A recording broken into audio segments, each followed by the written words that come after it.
Hello, and welcome back to Miedo Gaming.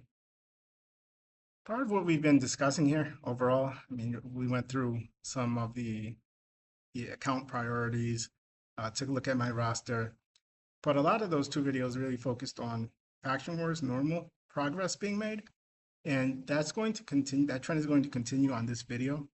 Essentially, what I'm going to do is I'm going to take a look at the faction crypts that I have not yet completed for the factions, and we'll be taking a dive into how close I am, as well as what my plan of attack is, what my strategy is for actually beating those last few crypts. So first, let's open up Faction Wars here and get a quick refresher on how close I am to finishing normal.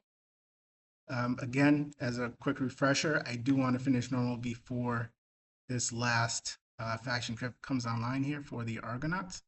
And I don't know how much time that is. I do have in my mind, though, some ideas on how long that might be, right? Like they plan on launching, so this is currently the middle of February 2026, and they plan on launching the Argonauts fully. Right now we have one character, but they plan on launching the Argonauts more fully here in next month in March. And so, and take a look at this now, these Argonauts. Right now we just have the one character, but they do plan on launching this faction more fully next month in March. Right now it is February 17th, so it's the middle of the month. They do plan on launching that fairly soon. Now, how long from then? So we have maybe a month until a lot of these characters are available. Mid to late March is when we'll probably have more available. How long from then will they open the crypt? And that I don't know, but I do have some thoughts, some ideas there.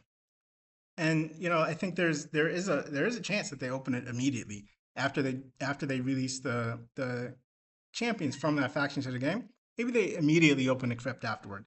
That is a possibility. I think it's a small possibility, right? I think it's like a 1% chance of that happening. These percentage chances that I'm going to give, they're not based on in any sort of factual things, right? This is just my confidence level in these things happening, right? So I have a 99% confidence level that they're not going to open it immediately upon releasing the characters, because once they release the characters, it's not like we're just automatically going to have them on our roster. We're going to have to actually unlock them and then build them up. So I don't think it's going to be like, okay, we released the characters. They exist now in the game. They're showing. Um, they're showing here on the index tab, right? Like it's not going to be like, okay, the characters now show in the tab, even though you can't even unlock them yet. They show in the tab. We're opening it, right? Like I don't think it's going to be immediate or even like within a couple days of them doing that. I feel like it's a possibility, of course, but I would say like there's a 1% chance possibility of that happening from my own personal confidence level. There's also maybe within a month, right? So they release the characters and then they say, okay, we released all the characters now. You have a month to unlock them, train them, build them up, and get them ready for Faction Wars. That is also a possibility, but one that I don't think has a very high likelihood of happening. My confidence level of that happening is going to be around 14ish%, right? So I would say there's like a 15% chance likelihood in my confidence level that is going to be um, within a month of the faction releasing. Possible, but not very likely, right? So I think with that said, there's an 85% chance likelihood that it's going to be 2 or more months after the faction releases for my own personal confidence level, right? And so that gives me, because we're now 1 month away from launch, and I'm saying 2+ months away from launch, I think that the faction crypt is going to open. So in my own head right now, for my own personal confidence level, I'm thinking 3+ months from this day, middle of February, February 17th. I think I have roughly 3 months plus in order to finish the faction wars crypt for the rest of these factions. So now that we have timing out of the way, what does that mean for the factions that I have to get done within that 3-month timeline? So as you can see, most of these are finished, right? Everything here within this view is finished. Over here, I have a few left to do. Going from left to right, we have Knights Revenant, Skinwalkers, Undead, Ogryn, and Dark Elf Crypt.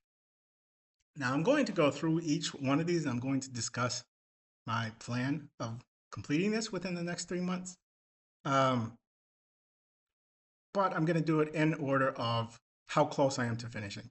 So with that, I'm going to start with Dark Elves because I think I'm very close. In fact, I think once this opens in 3 days, I think I'm going to complete it. Like that's going to be done. And I have I mean, obviously that's not 100% certain, but I'm like 99.999% confidence level in my ability to beat that within 3 days once that opens. So I'm going to start there.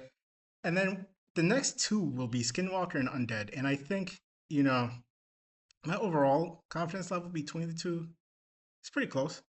Um, However, I'll give the edge to Skinwalker simply because I may possibly be able to beat that crypt with without changing anything about my current roster, right? Not changing any gear set, not increasing any levels, not building up any additional characters.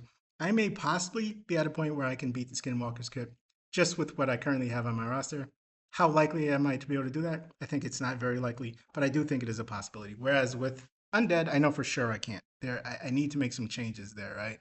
And so I'll give this slight edge to Skinwalker, even though it may very well be possible that I'm actually closer to Undead, and we'll get into that, why I'm saying that when we actually discuss my roster for each of those areas. And apologies if you hear the noise outside. I'm currently traveling right now, and I am in Latin America at the moment. I'm traveling for Carnival, so I'm right on the street where they're having the party. So there's a lot of music and horn honking and just like a lot of festivities happening outside. I'll actually be going down there and joining the festivities myself here very shortly. But I do want to at least wrap this video up, maybe eat lunch, and then I'll head down there and join in on the fun. But you may or may not hear that background noise. If you do, that's why you heard. That's what's going on. And they're unlikely to let up on that, so I might as well just make the video with the noise because this is going to be going on all day and all night. So beyond those two, we then move on to the Ogren tribes. And I think, I'm fairly close to beating the Ogren tribes. I think, there's going to have to be some changes there. Probably more changes with Ogren tribe than with Undead Horde. I'm fairly certain about that. And so that's why I think they're behind Undead Horde, but I do think they're ahead of Knights Revenant. Knights Revenant is where I'm going to need the most help. That's the furthest away from being completed. Now, they all four of these say 60. This one says 61, and every single last one of them, can't see it there because none of them are open, but all of them are on stage 21, right? All of them are on the boss level. Everything prior to that is 3 stars completed. It's just that final boss level, stage 21, that needs to be completed, including Dark Elf. I just got 1 star on it, but I'll get 3 here shortly. And so each one of those are currently at that level. But I still think I'm quite far on Knights Revenant. Even though it says 60, I have no idea how I actually got 60. So we'll go through here and we'll discuss each one of these factions and sort of my plan of attack on them. So let's start, of course, with Dark Elves. Now, we've done a roster review, so you already have seen what's on my roster. There haven't been any changes since then. I just made that video maybe a day or two ago.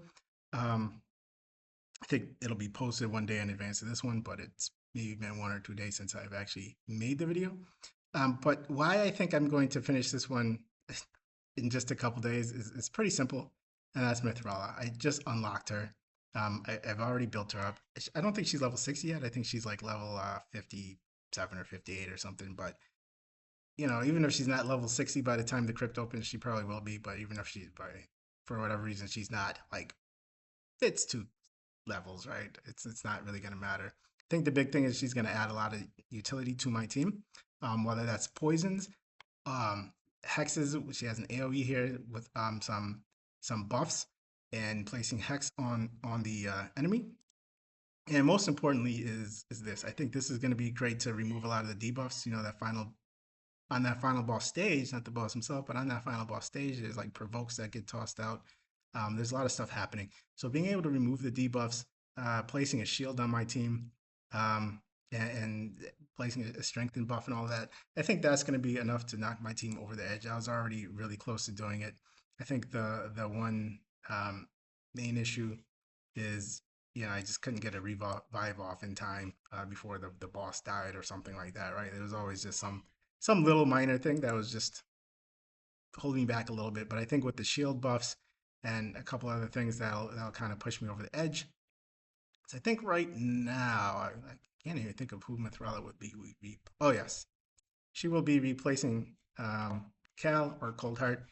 I've been having those two kind of going in and out with Xenomorph. And I think, at this point, I could probably remove both Fears, add in Mithrala, and then just kind of bulldoze my way through this with no issues at all whatsoever. I plan on this being a very simple run, a one-time run, and just get a 3 stars immediately. That's my plan there. So my plan, in one word, Mithrala. Moving on to the next faction, Skinwalkers. Now, Skinwalkers, I'm saying there's an opportunity where I may 3 star this on the next go around, simply because I went through and I already re-geared Brachus. And my team is made up of Gallius, Mezomel, Uko, Brachus, and Sun Wukong. And the issue here really is, as you could see, there's no heals. And Brachus, re-gearing Brachus isn't going to change that at all. However, I had Brachus in terrible gear. I had him in feral for some reason. I'm not entirely sure why. I'm not sure if I read that somewhere. It was helping his accuracy, but when looking through, I'm like, okay, it kind of gives the weekend and the fair there. But outside of that, I'm like, yeah, it's not huge. I think I need to focus more on his attack because I think that's actually going to help a lot. Even though this doesn't fix the fact that I don't have a healer on the team, I think this does give me the opportunity to actually get through the boss a lot quicker. And with that, I might not need a heal. I do have a revive on Uko, so if somebody does die, it's a full team revive. So if some people die, I'll be able to bring them back as long as it's not Uko himself that dies. Right? I think the one thing is I can't heal Uko, so eventually he will die if the boss lives long enough. So my hope is by increasing the attack on Brachus, I might actually be able to kill the boss quick enough that Uko doesn't die, and if anyone else dies, Uko can bring them back. That's kind of the hope there. Now, with that said, again, it's not a huge likelihood that I will be able to beat it without any changes. I think there's a chance. I think there's a possibility, but with my confidence level of that is pretty low. Right, I'm like 25% confident level that I can actually beat it without making any additional changes to my team. Possible, unlikely, and that's why Undead Horde, which we'll get to next, may actually be closer to being completed than I am here. Because if that approach doesn't work, if the increasing the attack on Brachus isn't enough to kill the boss quickly, then I'm going to have to take another approach. And that approach is going to come down to some combination of 4 epics. And it could be as simple as just getting a heal on my team, right? And this healing character, I may replace Brachus if his attack isn't just not that high, and the idea might be just living long enough with my heal and my revive that I can slowly chip away at the enemy. Or I might get rid of Mezomel. The big thing with Mezomel is, on her alt form, she's got some opportunities. I have her in a stun set, so she has some opportunities to stun the team with her A1. And then she also has an opportunity, I guess, to stun also with this because it's also an AoE, but also give a true fear. And this does go through. I don't think there is unkillable or block damage on the final boss, but it can go through it if there is any. And so, she just brings that utility, which is nice. It's useful, right? But it's not helping all that much on the boss stage. You're not going to stun the boss first off. You could stun the minions, which is nice because they provoke and they heal the boss. So stunning them is useful. But I also have a stun set on Uko, who also has AoEs, right? So getting rid of Mezomel isn't going to be an issue, and that might actually be necessary, right? Same with Brachus if his attacks aren't all that great. So both those are viable options to replace. Now, what I'm thinking about going forward, I have 2 potential healers here, and I have 2 potential utility attack-based champs. I don't know if they're attack-based, but essentially going to damage. This is going to be the utility that they bring for me is damage. I don't recall if they're defense-based or HP-based, or I'll soon see here shortly as I show them off. But the idea is they will do damage. So on the healer side of things, looking at Flesh Terror, there's not a ton else that he's going to bring here. He does bring one AoE, so it's maybe I put him in the stun set as well. But that AoE is on a 4-turn cooldown, so I don't even know if that would be beneficial. The big thing here is really going to be this heal. It's a 4-turn cooldown heal, 50%, and it also increases the duration of buffs, which is nice. I can't quite think what buffs I will have on this team. I'll have to go back up and check, but that's always beneficial regardless, right? But the idea is he has a heal, 4-turn cooldown heal. I think he's sort of my secondary option for heals, though. My primary option for heals is actually going to be Steel Skull. Now with here, we see that he has additional utility by placing poisons. We also see that he will have a 3-turn cooldown heal, as well as removing debuffs, which is extraordinarily beneficial. As I mentioned, you know, in that final boss stage, they can tend to throw out like provokes and things like that. So if he's high resist, gets out of that provoke through, or resists the provoke, I should say, he can then remove the provoke from other teammates and heal them. This can be 3-turn cooldown, so better than Flesh Terror. And additionally, he also has this extra heal, which is on a 4-turn cooldown. And it increases defense, right? So it brings additional utility. I think this guy, you know, he has 2 heals. One of them has a lower cooldown than Flesh Terror. And he just brings additional utility in the increased defense, the removed debuffs, and the potential for poisons. So I think overall, like, he's just my go-to for healing. But if additional heals are needed, Flesh Terror is a decent secondary option, right? Like if I need 2 healers and I get rid of both Brachus and Mesomel. So there's those two. And then from the more damage dealing side of things, I have 2 thoughts here. So first is Ripper, and I saw this. His reviews are not great, but I actually really like this max HP destroy. And this could maybe be even better if I put him in that gear set where it destroys more at max HP. I might be able to double up on that and really utilize this. And he brings us on 2, yes, brings it on 2 different attacks here, right? And so this one destroys a bit more, and it also ignores the target's defense, 50% of the target's defense. So I think he's going to be very useful, just as a way to whittle down at the boss. You know, destroy the boss's max HP, and eventually bring him down to death, particularly if I have a healer on the team. So I think he's going to be extraordinarily useful for that, regardless of what this may say. So that's one approach I'm thinking. And my second approach is actually Chemtum. And he brings some different utility here. He brings poisons and hexes. Poisons and hexes, I guess, for the most part. Was that it? Yeah, but it's an AoE. I guess that's kind of the idea there, right? So I can also add in a stun or a poison set, or both, a stun and a poison set, and I can get more poisons out there. Possibly get some stuns out there on the ads. Not going to stun the boss, but stun the ads, and really kind of dwindle the boss down that way through the poisons. And so that's an additional thought I'm having. But I think my number one approach will be Ripper. I think kind of destroying the max HP, I think is just going to be more beneficial.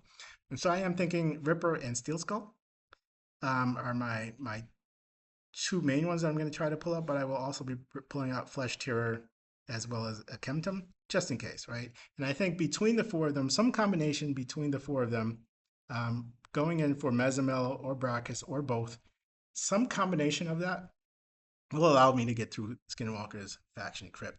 I have no doubt about that. I guess there's always a possibility, right? But I feel my own personal confidence level, 99% certain that with some combination therein, I will get through Skinwalker's faction crypt normal without much issue. So I'm pretty certain I'll get through that over the next month or 2, right? However long it's gonna. As I mentioned in another video, most of my progress is made during fusions, so that's when I build up my gear. That's when I level up my champions a lot of times. So sometime over the course of this current fusion, which is Naldua, or the fusion in March, which I'm assuming will be an Argonite, I will be increasing some of the skinwalkers, building them up, starting, of course, with the first, assuming I don't actually beat it right off the bat with the changes I made to brackets. Assuming that doesn't happen, which I don't think will, but it's possible. Assuming that is the case, I'll be starting with building up Ripper and Steel Skull, and then moving on to Flesh Terror and a Chemtum if needed. But I think with some combination there, I'm going to get through the Skinwalkers. Next up is Undead. Now, again, I put Skinwalkers ahead of them because I do think there is a small chance that I beat Skinwalkers without making any additional changes. A small chance, but a chance. Undead, I already know for an absolute fact that will not happen. Um, I think the changes that need to be made here in Undead are smaller than the changes that need to be made in Skinwalker, but I do know that it's 100% certain changes need to be made.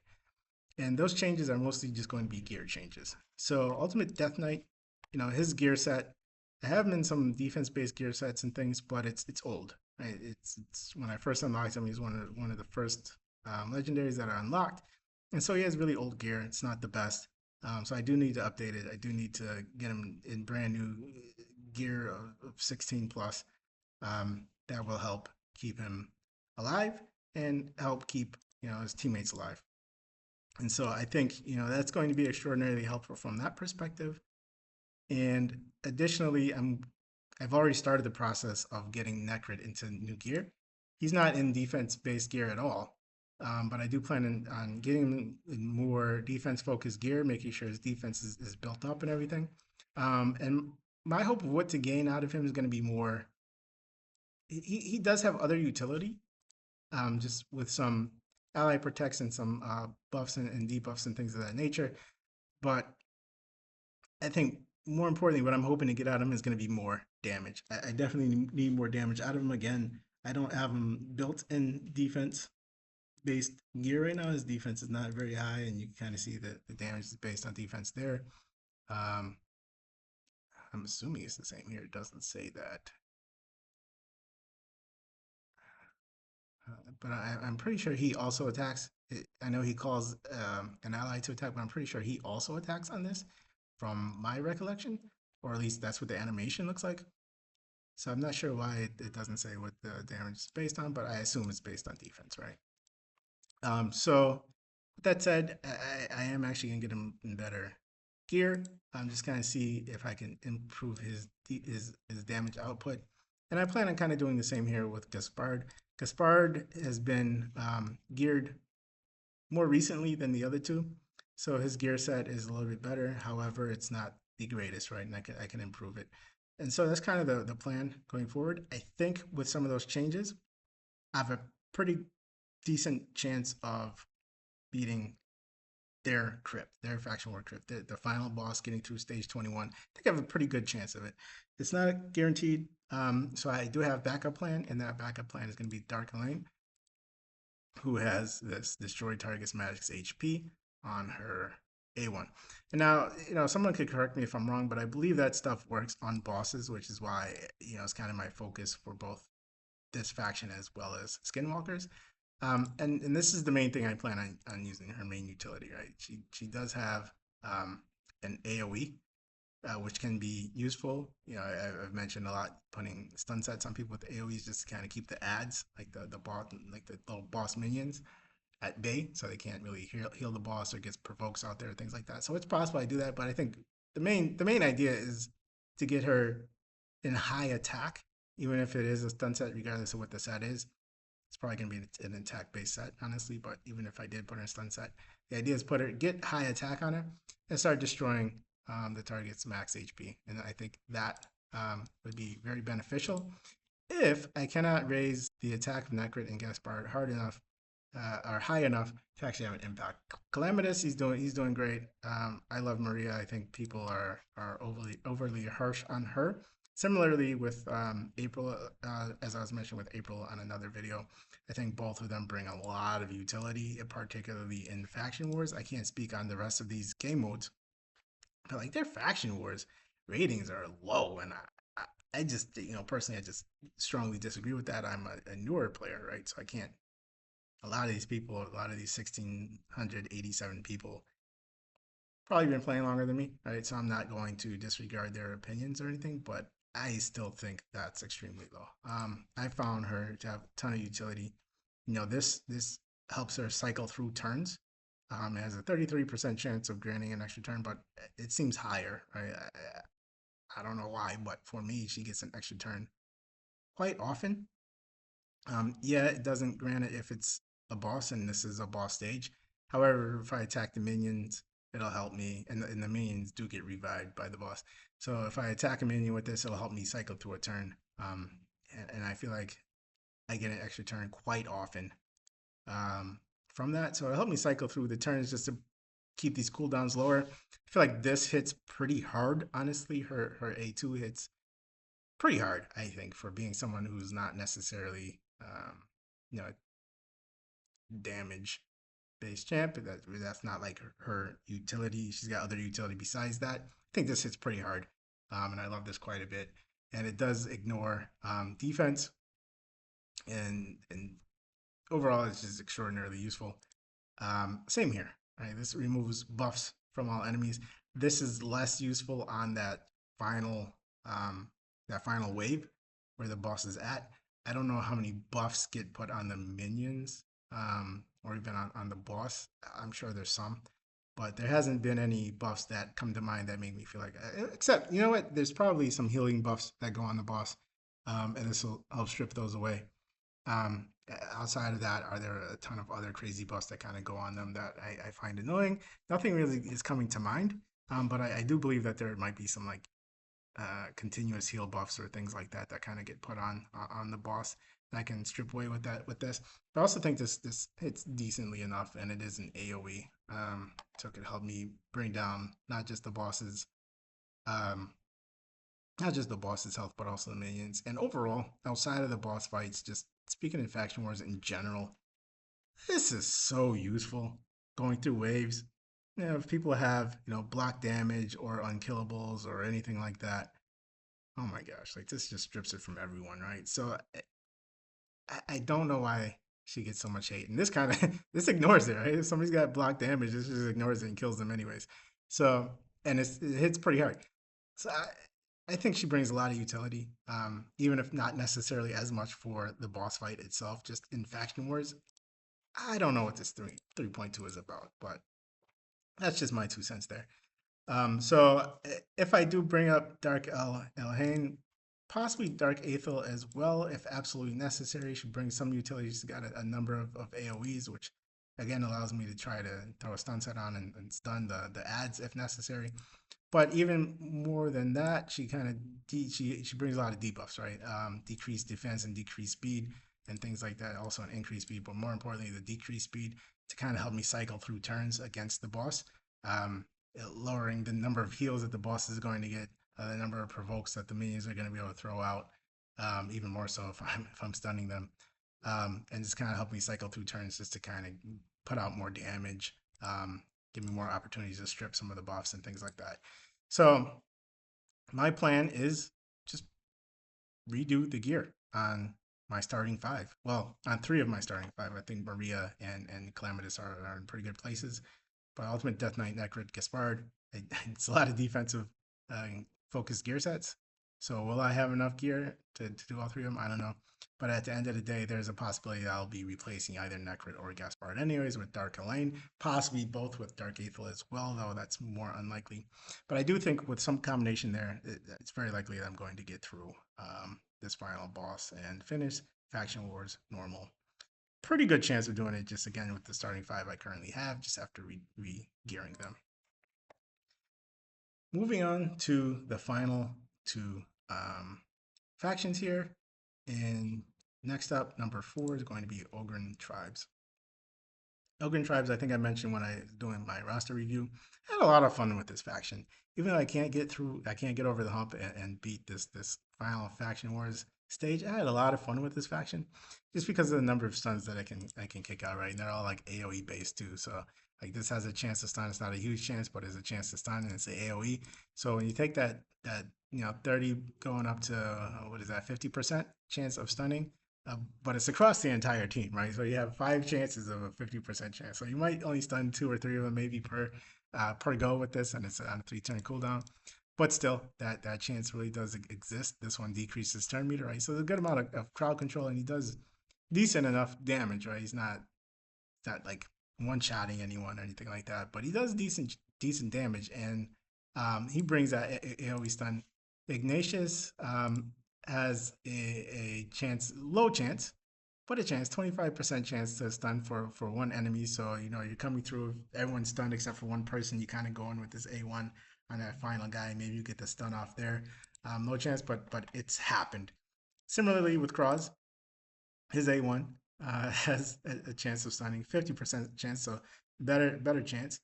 And similarly, it's on a single target, but it comes in handy, and I've been able to use it quite a few times. Ugo is my reviver at the moment. He doesn't have any stuns or anything on him, but I am currently using Bellower, who all of his attacks are AoEs, and I have him in a few different stun sets. So just from there, he also brings AoE chances for stuns every time he takes a turn. And so I've had a lot of fun with them, just kind of just throwing stuns out left and right or trying to, right? It's not as, when I went through the Barbarian faction, I was able to just say how Armand's just obliterated everything because he's much better at getting that full team stun out there, that AoE stun. Even if he doesn't stun somebody, he's decreasing their turn meter a lot of times, most times, I would say, decreasing their turn meter all the way, which is just as good as a stun, right? Like it still removed their last turn. For everyone else, it's a stun and removing their turn meter. So it's like removing two turns. So they're not as great as having an Armand's, but it's still a lot of fun, right? Just kind of getting those stuns out there and making your way through content that way. It was a lot of fun. Unfortunately, that does not work for the boss. It does not work for that final stage. Even though I do get some decent stuns off on the minions a lot of times, it's just not enough to kill the boss. And unfortunately, that's because Ugo, um, she doesn't have a heal at all, which is unfortunate. But also her revive isn't that great. You have to wait for the entire team to die before you can revive. And so what generally happens is after one person goes down, I'm not getting stuns out as consistently. I start getting provoked a little bit. Team starts falling apart. Ugo is generally the last person to die, so she'll get this revive off, but she has no heals. And so when she does get the revive off, she's like 10 health or something, right? So the next hit, she's gone. And then after that, it's just a wrap. The whole team falls apart. And so even though the stuns are fun, it's just not enough because I can't stun the final boss, right? And so eventually my team is going to get wiped because of that. And so I think going forward, there's a few things that I need on my team. Most importantly is a heal because Ugo has zero heals. And so she will eventually die, even if she can revive everyone one time because you have to wait for everyone to die. So it's just really tricky. I need heals on this team. It would actually be better if I had another reviver as well. But more importantly, I need heals. And so Bellower, I think, is going to be odd man out here.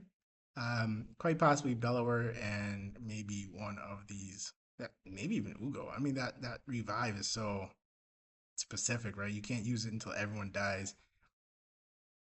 Maybe the idea is keep everyone alive and make sure nobody dies, and then I don't even have to worry about reviving. So the idea here is really bring in a healer, maybe two, um, and then try to beat the content that way. And I think it's a pretty good plan. Um, it would be better if I can unlock more champions, but I can't wait for that, right? I'm running out of time here for completing Faction Wars. I believe, again, I believe I still have a few months, but there's a time limit, right, before Argonites unlock. And I do want to finish this before then. And so I can't really wait for the cavalry, right? I can't just hope that I get lucky on a shard pull. I need to focus on the champs that I do have, and I have a ton of great champs on my roster, including here in the Ogren tribes. And so I think the idea here is just going to really focus in on healing. And with that said, there's a number of epic champs that do have heals. I think for myself, my focus will mainly be Woosgar and secondly on Urlgrim. But Woosgar has a number of heals here everywhere, right? Like every single one of his or her, I think his, uh, not really attacks because some of them aren't attacks, but each one of their skills is a heal, right? And it's nice because even if I get provoked, I'm still getting out a heal, right? And I'm attacking 4 times.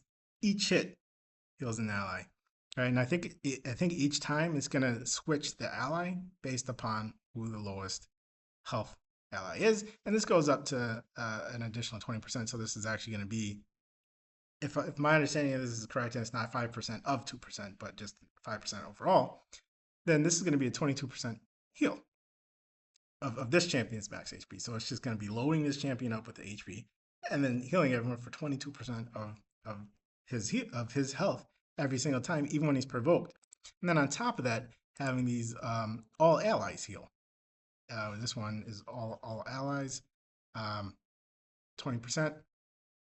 Oh no, I'm sorry. This is a shield of equal to their HP of 20%. But that shield is roughly, in a sense, as good as a heal, right? Because it's still going to take the damage, and you also have a reflect damage there.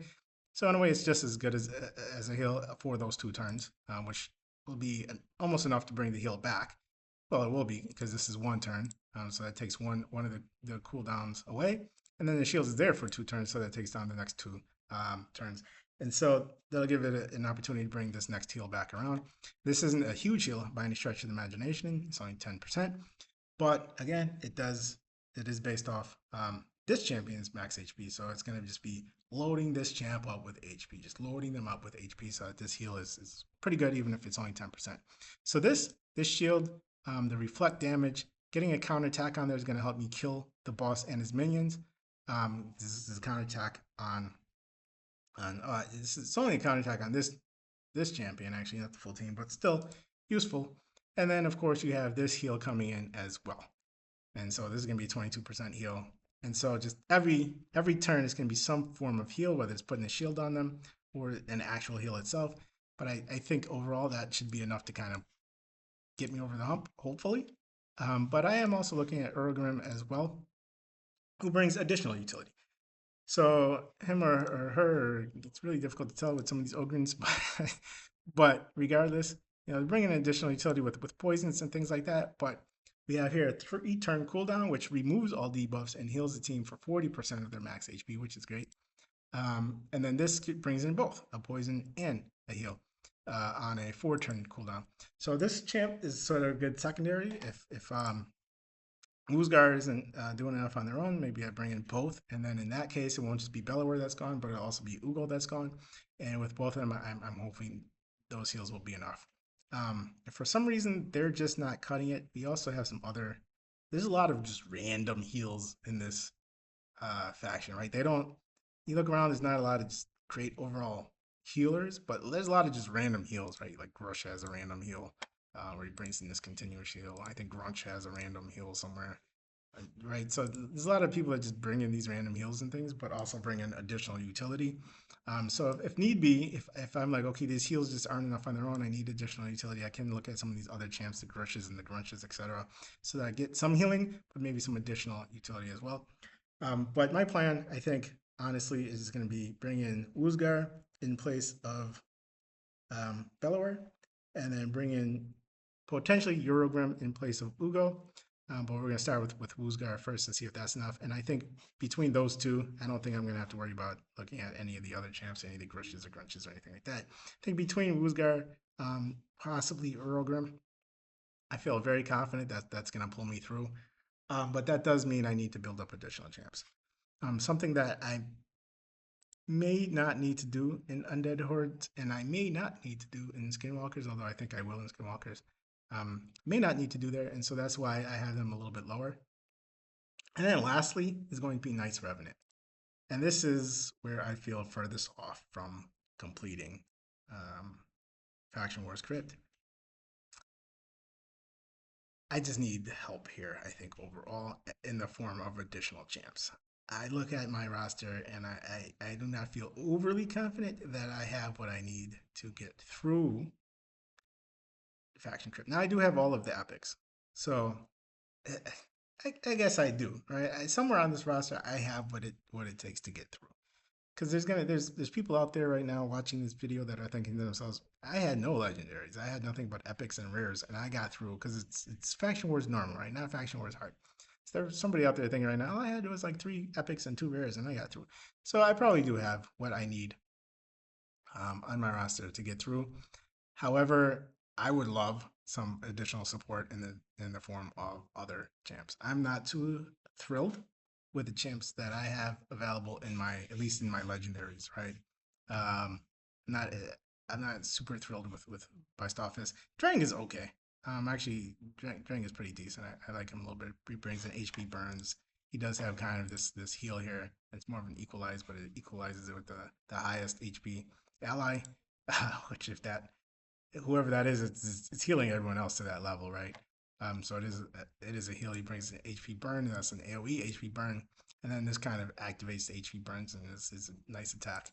So I actually do like Drink. I think he brings in some good utility. Let's see. Oh wow, okay, yeah. I guess other people feel the same. They really like him, but by Stoffus, not so much. And yeah, people agree with me there as well. He does have some utility, right? Like he's got these block active skills and two of his AoEs, which is they're both AoEs and they have block active skills, which is great.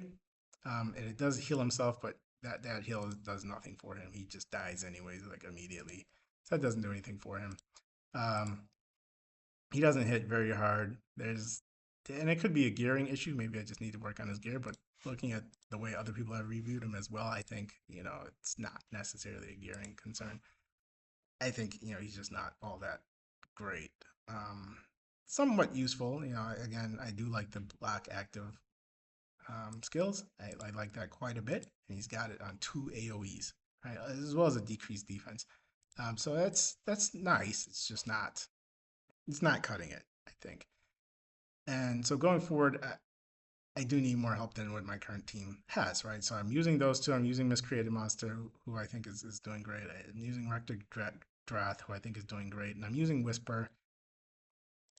It was fine. I think, she's getting some damage out there, but she is a single target damage dealer. And it's not like this, any of these skills are just like one-shotting anyone or just like obliterating their health pool or anything like that. Like she's doing fine, like serviceable for some of the lower levels. But I think going forward, Whisper needs to be replaced going forward, and Blast Office needs to be replaced going forward. I have no confidence in either one of them getting me over the hump. The hump there. I do like Whisper actually, but I don't have any confidence in her getting me over the hump, given the team makeup. Right? If I had other characters instead of Bystofis and maybe even Drang, like if I had better, I do like Drang though. But if I had better legendaries, maybe a mythical or something like that, Whisper would probably be enough on the lower end of the team, right? But given the fact that I don't, I think I need more from Whisper, um, from that slot on the team, and from Bystofis's slot on the team. I think from those two slots on the team, I just need more. And so, what does that look like? What is that more? That more could come in the form of different things, right? That more could be heals. Rector Drath right now, he's a healer and he's doing great. And he does have a single target revive as well.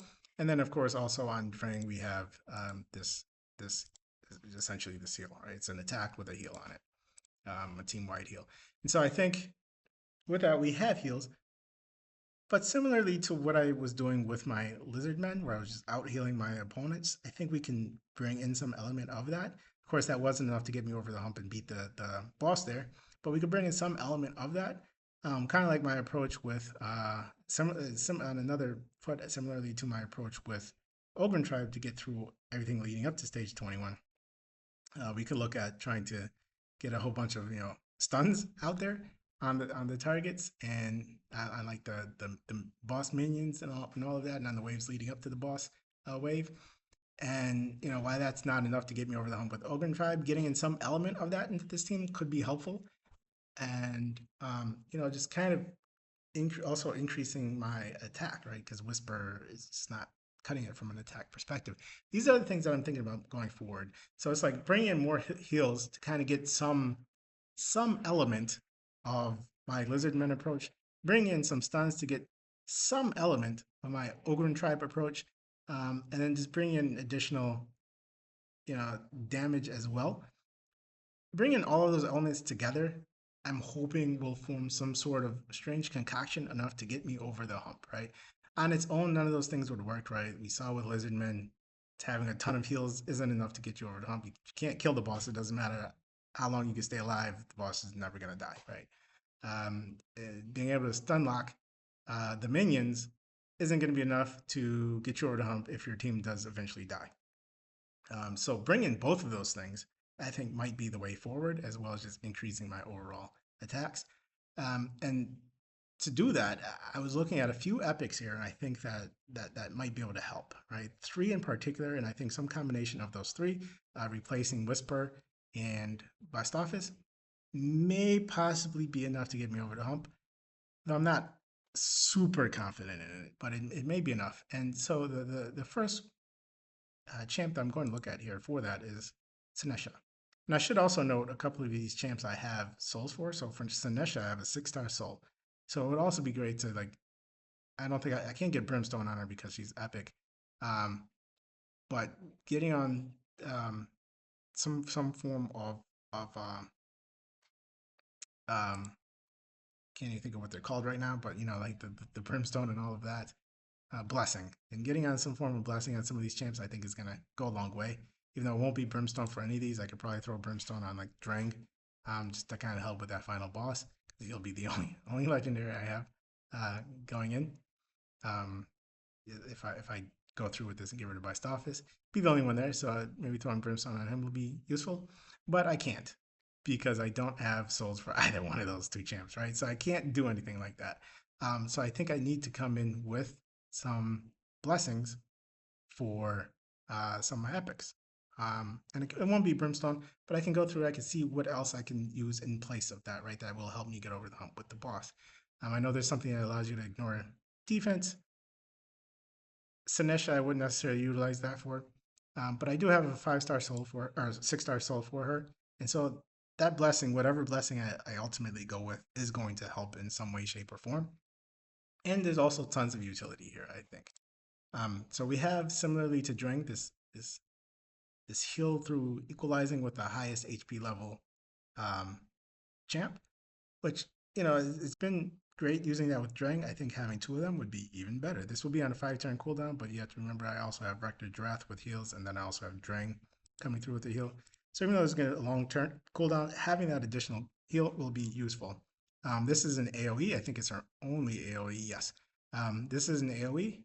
So similar to what I was saying with Ogun Tribe, right, where I'm saying, okay, I'm going to try to just increase my heals and increase my stuns, put her in a stun set or a few stun sets, and hope for some stuns on the minions. Because she's not alone in that regard. Miscreated Monster has an AoE stun. I don't think Drang actually has a stun. No, he's got the HP burn. Yeah, he doesn't have a stun.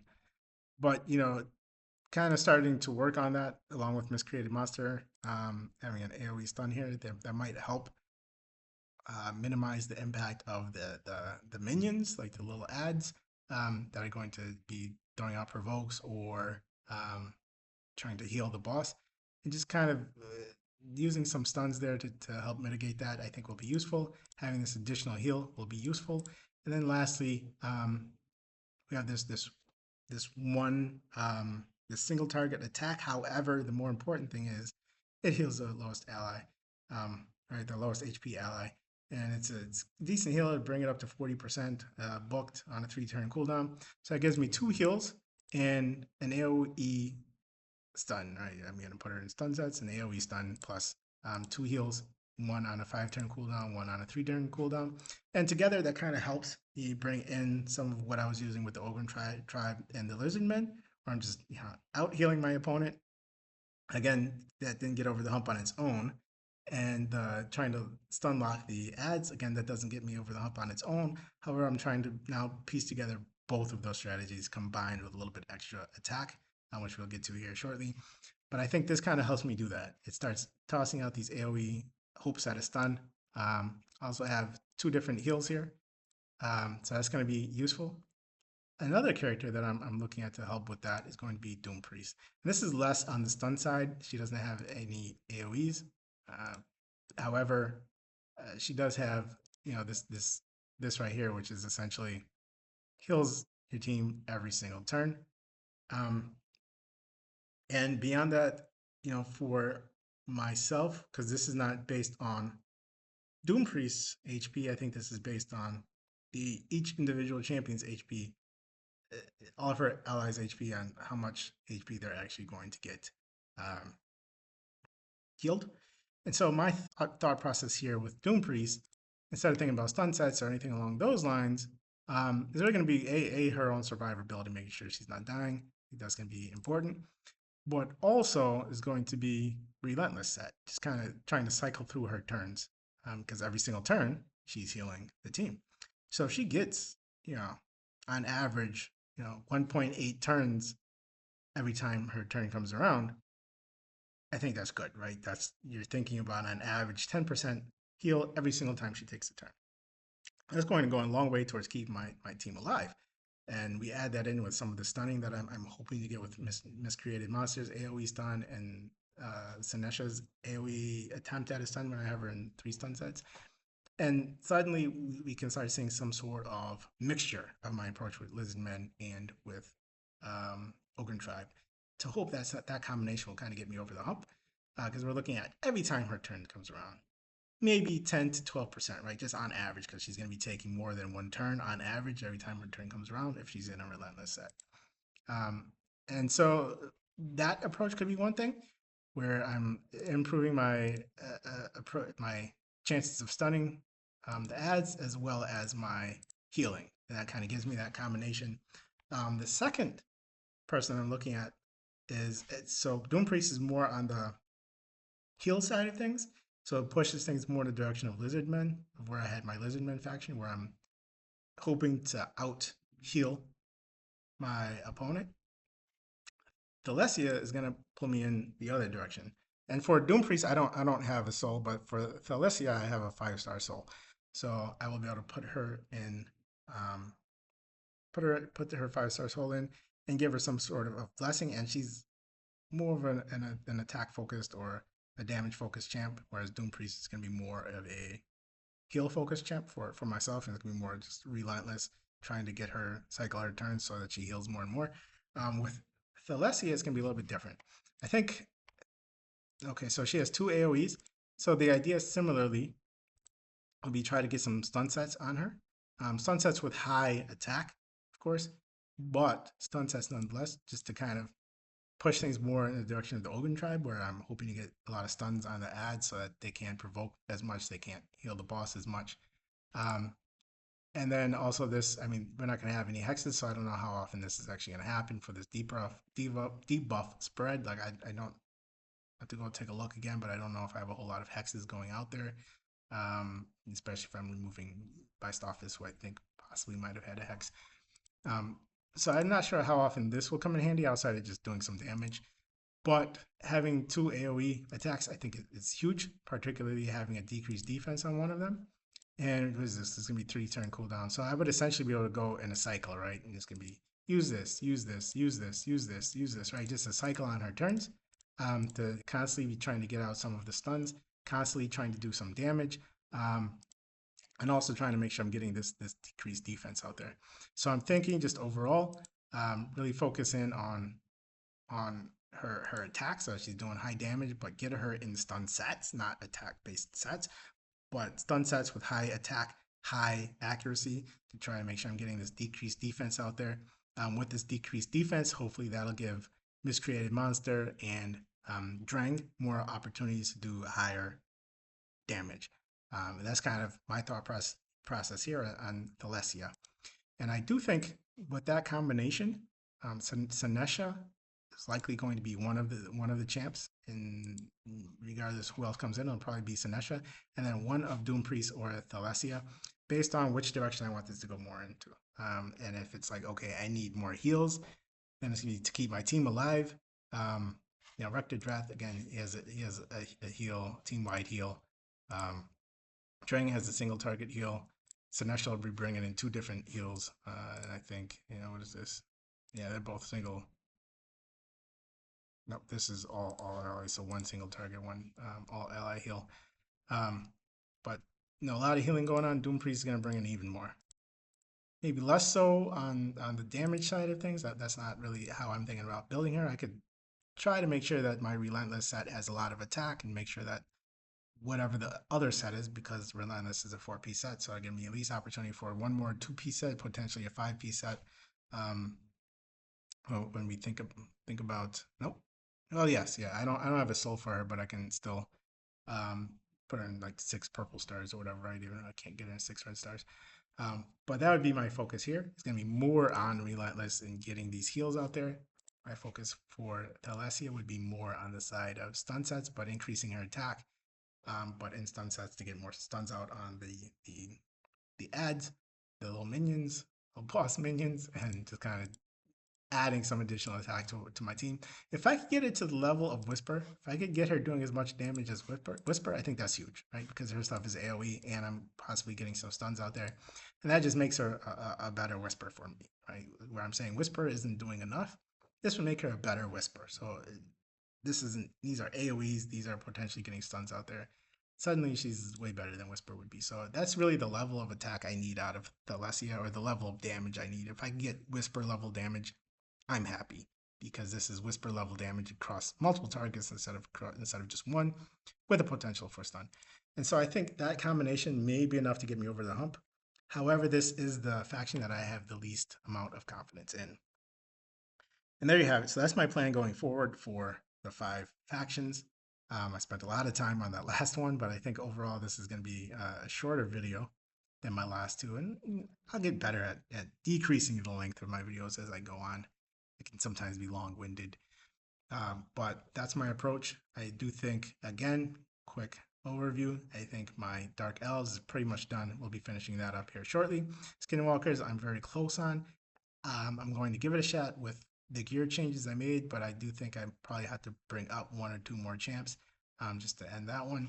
Undead Horde, I think I just need to do some gear changes on my 3 of my starting 5, and those gear changes may be enough to push them over the hump. If not, I do have a backup plan with an additional epic or 2 that I could bring on board to finish the job. From there, Ogren Tribe, there's just a couple additional epics that I think I need to pull out just for some heals. And I think from there that will hopefully be enough. Hopefully, but we'll see. And then Knights Revenant is just going to be a little bit tougher. But I think I have a plan in place to kind of take my approach with other factions and mesh them together in some sort of concoction of strategies in a hope that it will be. And at the end of the day, I only need 1 good run, right? I just need to get 3 stars one time. So I just need 1 good run. And if I could mesh together a couple of different strategies I've used elsewhere, it might be enough to get me over the hump for Knights Revenant with 1 good run. And with that, I will be done. That's my plan going forward. Thanks again for joining Miedo Gaming for this video, and I look forward to developing my next video and having that discussion with you soon.